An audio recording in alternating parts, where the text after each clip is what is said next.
नमस्कार दोस्तों, स्वागत है आप सभी का घूमती आंख में। और मैं हूं आपके साथ संध्या चौधरी। जैसा कि आप सबने कल देखा, कल वाला दिन जो था यानी कि शनिवार वाले दिन की बात कर रहे हैं, तो शनिवार वाला दिन बहुत हेक्टिक दिन था। हमारे आपके काम की वजह से नहीं, वो तो हमेशा चलते ही रहते हैं, लेकिन हेक्टिक वाला दिन इसलिए था और सिर दर्द वाला दिन भी था क्योंकि कल पूरे दिन जगत जीजा, जगत दीदी, जगत भाभी, इन सबका जो ड्रामा था वो चलता रहा। सुबह सुबह जगत भैया जी मुंह उठा के आ गए और उन्होंने जो है बहुत कुछ बोला। मतलब उन्होंने एक तरह से सामने वाले को क्लीन चिट दी और सारा का सारा आरोप मढ़ दिया सुमित महल पर। सुमित महल ने भी कम्युनिटी डाल के एक जवाब दिया था, लेकिन वो जवाब जो है उसको जवाब ना ही माना जाए तो अच्छा है, क्योंकि सामने आना चाहिए था कैमरे के सामने और कैमरे के सामने बातचीत करनी चाहिए थी। और ऐसा नहीं है कि पहली बार ऐसा होता कि वो कैमरे के सामने आते, इससे पहले भी वो एक बार अपने दोस्त के साथ कैमरे के सामने आ चुके थे। यानी कि कैमरा फ्रेंडली नहीं है, लेकिन कैमरे के आगे आने से कोई परहेज भी नहीं है। फिर ये क्यों हाइड एंड सीक वाला खेल खेला जा रहा है? कैमरे के सामने आइए, अपना पक्ष रखिए और फिर जनता को भी लगना चाहिए, क्योंकि लिखने से आपके फेस एक्सप्रेशन, आपका बॉडी जेस्चर, ये सब समझ में नहीं आता है। तो बहुत कुछ समझने के लिए आपको कैमरे के आगे आना पड़ता है। तो उसके बाद भाभी जी आई और भाभी जी ने, आप सबने देखा कि काफ़ी स्ट्रांग नज़र आ रही थी इस बार। तो ये एक बहुत अच्छा उनका पक्ष देखने को मिला, क्योंकि इससे पहले जब भी वो लाइव आती हैं, कुछ भी आती हैं, तो मतलब ठीक से अपनी बात रख नहीं पाती हैं या फिर सामने वाले पे पूरा ब्लेम डाल देती थी। लेकिन इस बार उन्होंने अपने पति को यानी कि जगत भैया को आड़े हाथों ले लिया। मतलब मज़ा आ गया। पहली बार पत्नी ने जिस तरह से अपने पति के बारे में बोला है, उसको सुनने के बाद हर महिला को हिम्मत मिलेगी। हर उस महिला को जो अपने पति से प्रताड़ित है और इस तरह के केसेस में उन्हीं को दबाया जाता है। तो इस बार उन्होंने बहुत सही किया है कि उन्होंने अपना पक्ष बहुत अच्छे तरीके से जनता के सामने रखा है और जनता ने उनके दर्द को समझा भी है।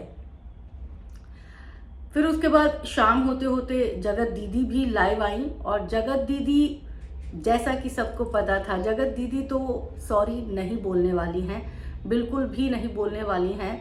मतलब वो मनीषा की गुनहगार है।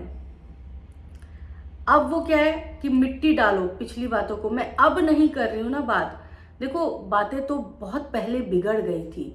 अब आप करो या ना करो, लेकिन पिछली बातों का इम्पैक्ट अभी इतना ज़्यादा है कि अभी आप कुछ नहीं भी कर रहे हो तो भी वो बातें बवाल बन रही है। हम ये नहीं बोल रहे कि जगत दीदी ही पूरी की पूरी गलत है, जगत भैया भी 50% गलत है, जगत दीदी भी 50% गलत है फैंस के हिसाब से। लेकिन उसके बावजूद आपको अगर मामला ख़त्म करना है, आपने किसी औरत का दिल दुखाया है, भाई बहन के नाम पर, आड़ पर आपने जो है जो घिनौना खेल खेला है, अब आपको एक बार माफ़ी मांगनी चाहिए थी। आपने अपने दर्शकों से तो माफ़ी मांग ली, जाहिर तौर पर आपने दर्शकों को भी बहुत हर्ट किया, अपने फैंस को, लेकिन आपने जिसका सबसे ज़्यादा दिल दुखाया है उस औरत से भी माफ़ी मांगनी बनती थी। लेकिन जैसा कि आप सबको पता है कि जगत दीदी जो हैं उनका एटीट्यूड एक अलग ही लेवल का है। तो उन्होंने एक बार फिर से अपना एटीट्यूड ही दिखाया और झुकने को बिल्कुल भी तैयार नहीं हुई। और सबसे बड़ी बात यह है कि इतने दिनों से जगत भैया जो हैं वो जगत दीदी के बारे में बहुत कुछ बोल रहे थे, स्टार्टिंग के डेज की अगर हम बात करें तो। लेकिन तब जगत दीदी आके क्लैरिफिकेशन नहीं दे रही थी। लेकिन पता नहीं क्यों जब भी मनीषा कुछ भी बोलती है, जगत भाभी के मुंह से कुछ भी निकलता है, तो वो वहां पर सीधा अटैक करता है। वहां से उनकी जो बौखलाहट है वो दिखनी शुरू हो जाती है। भाई इतनी नफरत क्यों कर रहे हो आप किसी औरत से, और वो भी उस औरत से जिसका आपने सब कुछ छीनने की कोशिश की। चीजें अब आ रही हैं, ट्रैक पर आ रही हैं। लेकिन ट्रैक पर तब माना जाए ना जब उनका पति उनके पास हो, आप अपनी ज़िंदगी में खुश हो। हालांकि आप एफर्ट्स कर रहे हो कि आप अपनी ज़िंदगी में खुश रहो, लेकिन दूसरा वाला बंदा समझने को तैयार नहीं है। दूसरा वाला बंदा आज भी एक अलग ही ढर्रे पे चल रहा है। खुद पत्नी ये बात बोल रही है कि मेरा पति जो है गाली गलौज कर रहा है, गंदा व्यवहार कर रहा है। कम्युनिटी डाली थी, हालांकि वो कम्युनिटी बाद में डिलीट करवा दी गई, और ये खुद उन्होंने अपने जो है वीडियो में बात कही कि मुझसे कम्युनिटी डिलीट करवा दी गई। और सवाल भी उठाया कि किसके कहने पे ये सारी चीज़ें हो रही हैं, क्योंकि इससे पहले भी बहुत सारी चीज़ें बहुत किसी के कहने पे की जा रही थी। तो सवाल उठाना लाजमी सी बात है। एक बार धोखा खाया हुआ बंदा बार बार सवाल तो उठाता ही है। ये समझना चाहिए जगत दीदी को भी, क्योंकि वक्त लगेगा। जब बहुत ज़्यादा क्लियर हो जाएंगी वो, उनको लगेगा कि नहीं ठीक है, अब मेरा पति जो है जो कर रहा है, जो भी अनाप शनाप चीज़ें कर रहा है, वो सिर्फ अपने दिमाग की उपज से कर रहा है, तो वो आपको ब्लेम करना छोड़ देंगी। क्योंकि जिस तरह की अगर हम देखें, सचिन की मानसिकता को हम अगर देखें, तो सचिन की मानसिकता कोई नॉर्मल मानसिकता नहीं है।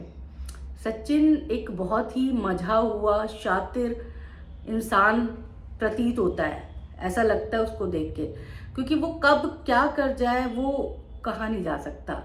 मौसम की तरह उसके मिजाज बदलते हैं। वो आज पल में माशा, पल में तौबा, ये वाला जो है ना नेचर है उस बंदे का। 2-3 दिन पहले तक वो ठीक ठाक नज़र आ रहा था, लग रहा था कि हाँ ठीक है, बंदे में बदलाव हो रहा है, लेकिन फिर अचानक से उस बंदे ने अपना रंग बदल लिया। और शातिर भी इतना है कि अपना ब्लेम भी दूसरों के सर डालने में उसको बिल्कुल भी झिझक नहीं होती, क्योंकि उसे पता है कि हम पर्सनली उससे प्रूफ मांगने नहीं जाएंगे। वो जो बोलेगा, आधी से ज़्यादा जनता उसके बोले पर विश्वास कर लेगी।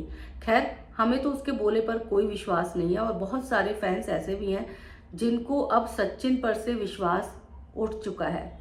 वो अब उस शख्स पर विश्वास नहीं करने वाले हैं। तो बस यही कहना था कि घर अगर किसी का बसता है तो बस जाए। हालांकि उस इंसान के साथ कितना घर कोई बसा पाएगा, कोशिश कर पाएगा, तो वो दिखाई नहीं देता, उसके आसार नहीं लगते। क्योंकि ताली, हर बार मैं बोलती हूँ, एक हाथ से नहीं बजती है, दोनों हाथों का इस्तेमाल होता है तब जाके ताली बजती है। तो उसी तरह ठीक घर भी एक इंसान की कोशिश से नहीं बसता है, दूसरे इंसान के एफर्ट्स भी होते हैं, तब जाके एक घर गृहस्थी बनती है। लेकिन यहाँ पर एक इंसान तो अपनी पूरी कोशिश कर रहा है, पर दूसरा इंसान जो है वो एक अलग ही ढर्रे पर निकल आया है। पता नहीं क्या उसके दिमाग में चल रहा है, उसके दिमाग का कोई पता नहीं लगा सकता है। खुद उसकी पत्नी को उसके दिमाग के बारे में नहीं पता, माँ उसके दिमाग के बारे में नहीं बता सकती है, बहन, सब ने अपने हथियार डाल दिए हैं कि हमें नहीं पता वो क्या कर लेगा। लेकिन वही बात है कि अब शादी हुई है तो तब तक तो निभाना पड़ेगा जब तक पूरी उम्मीद खत्म ना हो जाए। और जिस दिन पूरी उम्मीद खत्म हो जाएगी तो उसके बाद एक ही ऑप्शन बचता है। बहुत सारे लोग कल ये भी बोल रहे थे कि मनीषा के साथ मारपीट की गई है। हालांकि बाद में इस बात को डिनाई कर दिया गया। मनीषा खुद एक चैनल पर लाइव आई थी और उन्होंने इस बात के लिए कहा था कि नहीं, ऐसा कुछ नहीं है, मेरे साथ कोई मारपीट नहीं की गई। क्योंकि अब जो है मनीषा खुद स्टैंड लेने लग गई है, मनीषा में कॉन्फिडेंस भी बढ़ा है, मनीषा को अब बोलने का तरीका भी समझ में आने लगा है, मनीषा को अपनी बात अपने फैंस के आगे रखनी आती है। और ये एक बहुत बड़ा चेंज आया मनीषा के अंदर। तो मनीषा का कॉन्फिडेंस लेवल अगर इसी तरह रहता है तो मुझे नहीं लगता कि अब कोई भी इंसान मनीषा पर हावी हो सकता है आसानी से। मनीषा चीज़ों को हैंडल करने में सक्षम है। दिशा निर्देश बहुत सारे लोग उनके आसपास हैं जो उनको दे रहे हैं। ये अच्छी बात भी है कहीं ना कहीं कि आप एक स्त्री की, एक औरत की मदद कर रहे हैं। पर अब मनीषा अबला नहीं है, अब मनीषा सबला है। मनीषा को पता है कि उनको चीज़ों से कैसे डील करनी है। लेकिन एक मैसेज जगत दीदी के लिए ज़रूर देंगे कि आपकी तरफ से एक बार सॉरी बनता है, क्योंकि आपने जो किया है उसी की वजह से ये सारा रायता फैला है ना। आपकी और जगत भैया की गलती का खामियाजा अगर कोई तीसरा भुगत रहा है, और तीसरे में तो चौथे की भी एंट्री हो गई थी, सुमित महल को भी इस मामले में पूरी तरह से घसीट लिया गया था। तो अब सॉरी बनता है। आप सॉरी ना बोले, वो आपका घमंड दिखाता है, एटीट्यूड दिखाता है, लेकिन दिल से सॉरी बोले प्लीज़। और आगे से कोशिश करिएगा कि आपकी वजह से कुछ भी ऐसा ना हो, क्योंकि बहुत सारे लोग आपको बहुत प्यार करते हैं, बहुत ट्रस्ट करते हैं आप पे। तो उस ट्रस्ट का मान सम्मान आप आगे से बना के रखेंगी। और आपका जो एक लाइन था कि मैं कमाऊंगी नहीं तो मेरा गुजारा कौन करेगा, तो इस बात से मैं पूरी तरह सहमत हूँ कि भाई आपके ऊपर आपकी बेटी की जिम्मेदारी है, आपकी खुद की जिम्मेदारी है। आप अगर नहीं कमाओगे तो कोई आपका गुजारा नहीं करने वाला है। तो इसीलिए अब आप अपने काम पर फोकस करो, अपने वीडियोस बनाओ, इंस्टाग्राम पर फोकस करो, अपनी बुटीक जाओ, एक नॉर्मल लाइफ में आने की कोशिश करो। बात बाकी अगर आप सही हैं तो आपको कोई कुछ नहीं कह सकता, आपका बाल भी बांका नहीं हो सकता। लेकिन अगर आप गलत हैं तो जिस तरह से इस बार चीज़ें सामने आई हैं उसी तरह आगे भी आती रहेंगी।